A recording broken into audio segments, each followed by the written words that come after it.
Party विश्वास करती है तो हम दावा के साथ कह सकते हैं कि इस चुनाव में नंदकिशोर जी का पत्ता बिल्कुल साफ है कि अगर बाहरी उम्मीदवार आकर के इतना वोट ले लेता है हमारे खिलाफ, तो मैं आप लोग से वादा करता हूं कि आने वाला समय में मैं चुनाव नहीं लड़ूंगा। लेकिन जैसे जैसे चुनावी माहौल आते आते जा रहा है, तो फिर वो अपना कमर कसते जा रहे हैं। नरेंद्र मोदी अगर क्लीन चिट देते हैं तो नरेंद्र मोदी भी इसमें इन्वॉल्व है। में क्राइम का ग्राफ बढ़ता जा रहा है और रोज हत्याएं हो रही है। पटना में बहुत व्यापारी का हत्या हुआ, दानापुर में हत्या हुआ, बालू वाले का हत्या हुआ, उसके बाद डॉक्टर को मार दिया गया। इस तरह के क्राइम बिहार के हर डिस्ट्रिक्ट में रोज हो रहा है। 17 महीना के शासन में जो लोग बोले थे कि हम 10 लाख नौकरी देंगे, उन्होंने 17 महीना शासन काल में लगभग 10 लाख नौकरी देने का काम किया, जो नीतीश कुमार विगत 17 बरस में नहीं कर। नमस्कार, MG24 देख रहे हैं आप। आपके साथ मैं हूं अनिल कुमार। कांग्रेस के दिग्गज नेता राजकुमार राजन जी से आज हम खास बातचीत करेंगे। उनसे जानेंगे कि आखिर पटना साहिब की जो राजनीति है, जहां पटना साहिब में विधानसभा का चुनाव होना है बिहार में, और पटना साहिब में भी लगातार जो है देखा जा रहा है कि कांग्रेस में कहीं ना कहीं राजकुमार राजन जी का भी नाम सामने आ रहा है। तो हम इनसे खास बातचीत के लिए आज हम इनसे जानेंगे कि आखिर पटना साहिब में जो बिहार में जो चुनाव होना है, तो पटना साहिब में आखिर राजकुमार राजन जी को इस बार कांग्रेस की ओर से टिकट जो है इनको मिल पाएगा, या फिर कांग्रेस के जो जो होंगे टिकटधारी या किसी और का भी नाम सामने, जैसे कि शशांक शेखर भी लगातार देख रहे हैं कि कांग्रेस में कैंपेनिंग कर रहे हैं और उनका भी नाम सामने। लेकिन प्रथम जो देखा जाए तो कांग्रेस के वरिष्ठ नेता हैं राजकुमार राजन जी, और 1985 से जो है लगातार कांग्रेस के साथ जुड़े हैं। इन्होंने राजीव गांधी के साथ भी जो है कैंपेनिंग किया है और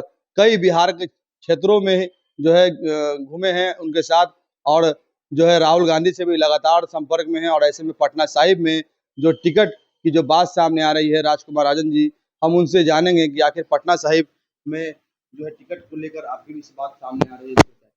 देखिए, हम लोग कांग्रेस के कार्यकर्ता हैं और कांग्रेस पार्टी के नीति और सिद्धांत पे हम लोग विश्वास करते हैं। टिकट मिलना न मिलना ये पार्टी के हाईकमान का विशेषाधिकार है।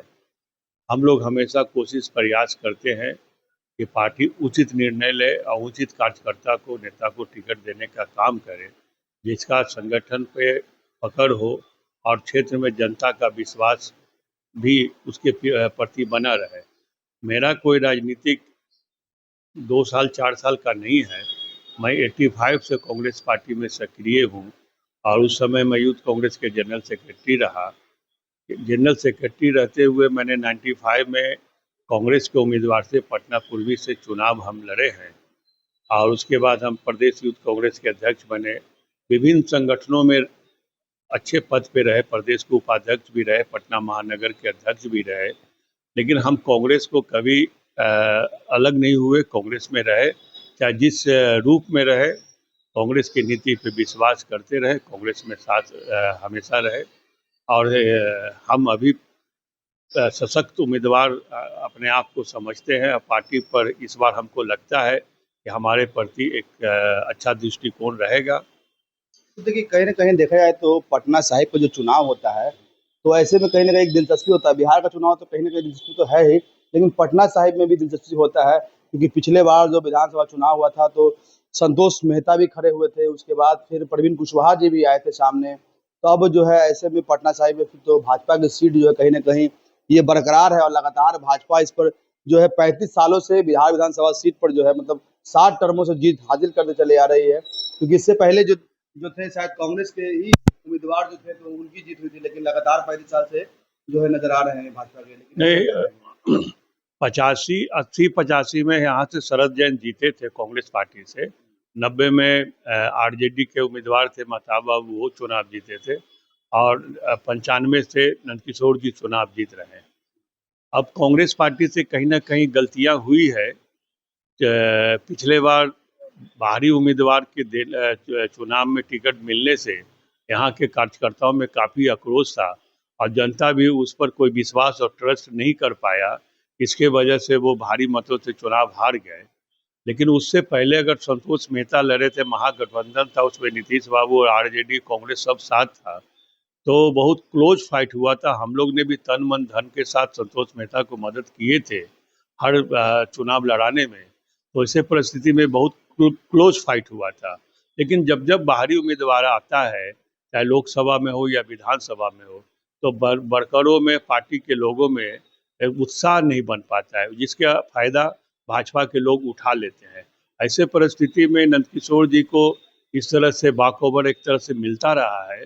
अगर यहाँ का लोकल सशक्त उम्मीदवार सामने आएगा, जो अनुभवी हो और पार्टी के पहचान की उसकी आवश्यकता नहीं हो, जनता में उसकी पहचान हो, तो निश्चित तौर पे नंदकिशोर जी को इस चुनाव में पटकनी दिया ऐसे में तो देखा जा रहा है कि कहीं ना कहीं जो है आप जो सशक्त उम्मीदवार दिख रहे हैं और पुराने कैंडिडेट है महागठबंधन से भी, आपको हो सकता है कि टिकट इस बार मिले। क्या मतलब लगता है कि इस बार भाजपा के साथ सीधा टक्कर हो पाएगा या नहीं? निश्चित तौर पे भाजपा से ही टक्कर होगा। और अगर हम पर पार्टी विश्वास करती है तो हम दावा के साथ कह सकते हैं कि इस चुनाव में नंदकिशोर जी का पत्ता बिल्कुल साफ है।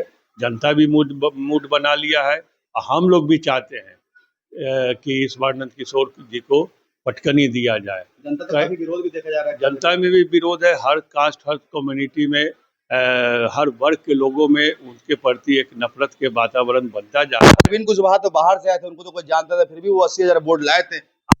80,000 वोट मिला क्योंकि जनता ने वोट दिया। जनता ने वोट दिया, कैंपेनिंग भी नहीं की, तो कैंपेनिंग भी नहीं हुआ। जनता इतना उतावला थे उस समय भी। अगर उस समय हम लोग चुनाव लड़े होते तो उस समय भी नंदकिशोर की पटकनी खा जाते। उस चुनाव के बाद तो अपने जनता के, अपने पार्टी कार्यकर्ताओं के बीच में बोले भी थे। उनको याद होगा अरोड़ा हाउस में कि अगर बाहरी उम्मीदवार आकर के इतना वोट ले लेता है हमारे खिलाफ, तो मैं आप लोग से वादा करता हूं कि आने वाला समय में मैं चुनाव नहीं लड़ूंगा। लेकिन जैसे जैसे चुनावी माहौल आते आते जा रहा है, तो फिर वो अपना कमर कसते जा रहे हैं कि उनको इसका मजा मिल गया है कि यहाँ का जनता तो हमको वोट दे ही देता है, लेकिन किस वजह से देता है उनको ये पता होना चाहिए। अगर नंदकिशोर जी का टक्कर हम लोग जैसे से होता है तो उनकी प्रायश्चित निश्चित है। तो आप तो कहीं ना कहीं नंदकिशोर जी को बताया जाता है कि आप कहीं मित्र भी रह चुके हैं और ऐसे में आप पुराने कांग्रेस के नेता हैं, तो कहीं ना कहीं इस बार फाइट, अगर आपको कांग्रेस या महागठबंधन की टिकट दी जाती है तो क्या फाइट कर पाएंगे?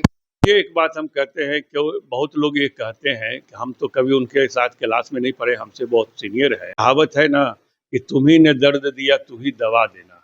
तो कहीं ना कहीं हम इनको दर्द हम लोग को मिल दिए हैं, जनता को दिए हैं, तो उसका इलाज करने का हिम्मत, साहस, ताकत, बुद्धि, विवेक अगर है तो हमारे अंदर ही है। हम ही इनका दावा कर सकते हैं। मतलब साफ तौर पर कह रहे हैं कि अगर नंदकिशोर यादव को कोई टक्कर देने वाला है तो वो कांग्रेस के वरिष्ठ नेता राजकुमार राजन जी हैं, और इस बार उन्हें महागठबंधन या कांग्रेस टिकट देती है तो इस बार नंदकिशोर यादव को कहीं ना कहीं आमने सामने का जो है टक्कर करना पड़ेगा। लेकिन चलिए एक सवाल आप पूछते हैं, लेकिन जैसे जिस तरह से बिहार में राजनीतिक हो रही है, क्राइम बढ़ रहा है, जिसको लेकर चिराग पासवान ने अपने नीतीश कुमार यानी अपने एनडीए सरकार के खिलाफ उन्होंने मोर्चा खोल दिया और बताया है कि सरकार का समर्थन कर रहे हैं, कहीं ना कहीं उन्हें भी शासन में क्राइम का ग्राफ बढ़ता जा रहा है और रोज हत्याएं हो रही है।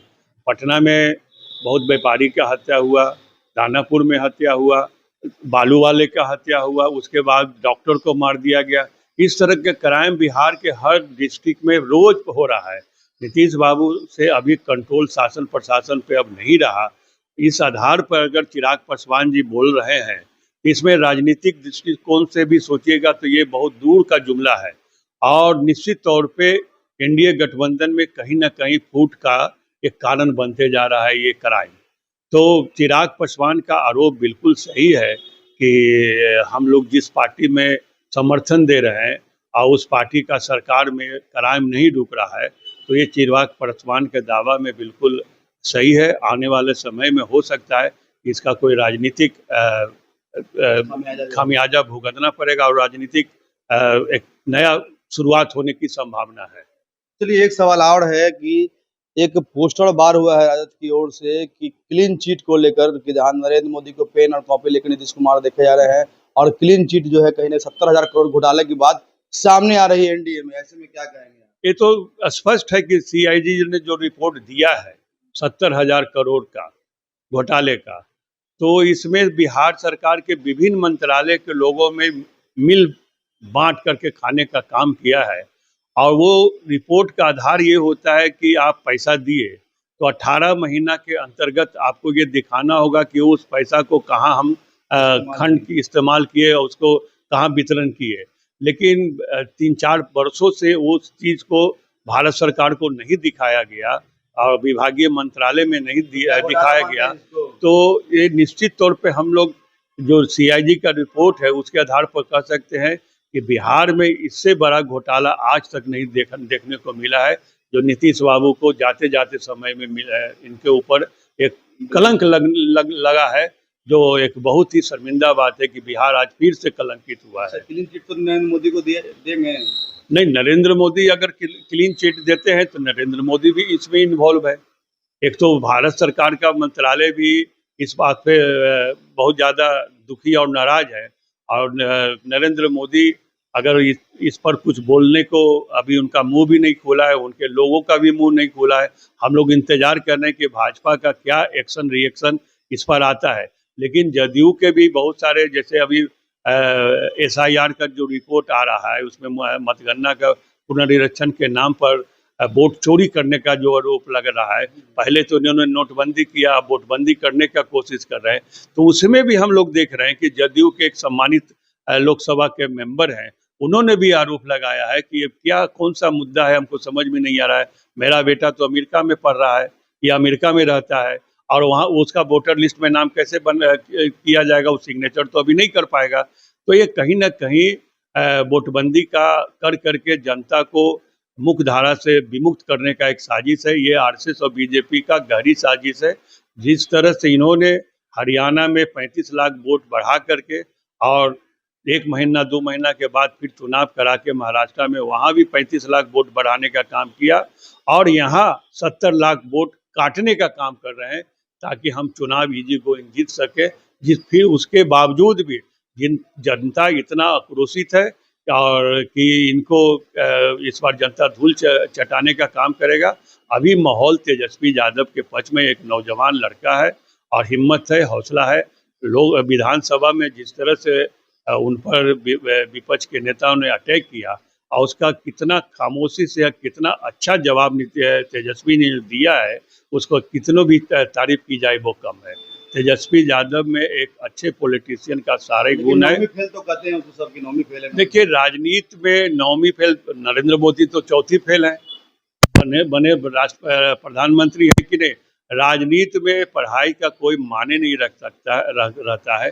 हमारे कामराज भी थे, वो भी कम पढ़े लिखे थे, प्राइम मिनिस्टर कांग्रेस के अध्यक्ष बने। अमेरिका में भी राष्ट्रपति जो बने हुए हैं वो कोई स्कॉलर तो है नहीं। डेमोक्रेसी है, डेमोक्रेसी में जनता का चुनाव होता है, और जनता जिसको चुनती है, चाहे वो पढ़ा लिखा हो या ना हो, उसको समाज में कितना और जनता में कितना फैक्ट है, उसी के आधार पर वो लीडर बनते हैं। तो तेजस्वी यादव में सब गुण है, ऐसा नहीं है। वो पढ़े लिखे भी है, हिंदी भी बहुत बढ़िया बोलते हैं, अंग्रेजी भी बढ़िया बोलते हैं। अगर कोई हिम्मत है तो भाजपा की कोई बिहार विधानसभा के कोई भी विधायक उनसे अंग्रेजी में 4 लाइन बात करके देख ले, उनको कुवत पता चल जाएगा। डिग्री होना अलग बात है, अनुभव होना एक अलग बात है। तेजस्वी एक अनुभव से भरा हुआ एनर्जेटिक लीडर है, और वो आने वाले बिहार में उनका विजन है। आपने देखा होगा कि 17 महीना के शासन में जो लोग बोले थे कि हम 10 लाख नौकरी देंगे, उन्होंने 17 महीना शासन काल में लगभग 10 लाख नौकरी देने का काम किया, जो नीतीश कुमार विगत 17 वर्ष में नहीं कर सके। तो ये तो उनका विजन के ऊपर डिपेंड करता है कि आप पढ़ाई लिखाई हो या ना हो, विजन क्या कहता है। अगर उनका ये विजन था कि हमको नौकरी देना है तो नौकरी दिया। आज ये कह रहे हैं कि हमारी सरकार बनेगी तो हम इतना लाख नौकरी देने का काम करेंगे, तो आप उन पर विश्वास कर सकते हैं। जो आदमी पहले दे चुका है और उसके वजह से नौकरी मिला, आज वही वजह है कि नीतीश बाबू भी विभिन्न विभागों में नौकरी देने का काम कर रहे हैं। तो इसका शुरुआत कहीं ना कहीं तेजस्वी यादव का अपना विजन है, अपना दिमाग था। आज उसी का फॉलो बिहार सरकार भी कर रही है। तो साफ तौर पर उन्होंने बताया कि राजनीति में अनुभवी होना जरूरी है, ना कि क्वालिफिकेशन होना।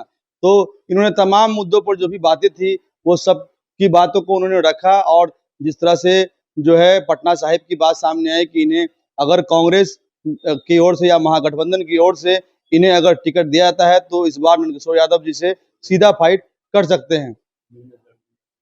तो कहीं न कहीं इन्होंने एक शायर भी जो है शायरी भी इन्होंने कहा कि तुम ही ने दर्द दिया और तुम ही जो है दवा दोगे। तो इस बार देखना होगा कि पटना साहिब विधानसभा चुनाव, जो बिहार का विधानसभा चुनाव है, तो उसमें पटना साहिब का जो चुनाव होना है उसमें कितना दिलचस्पी होगा। हमारे साथ जो है कांग्रेस के वरिष्ठ नेता राजकुमार राजन जी थे, और उन्होंने तमाम मुद्दों पर सारी बातें कही। पटना सिटी से NBC 24 के लिए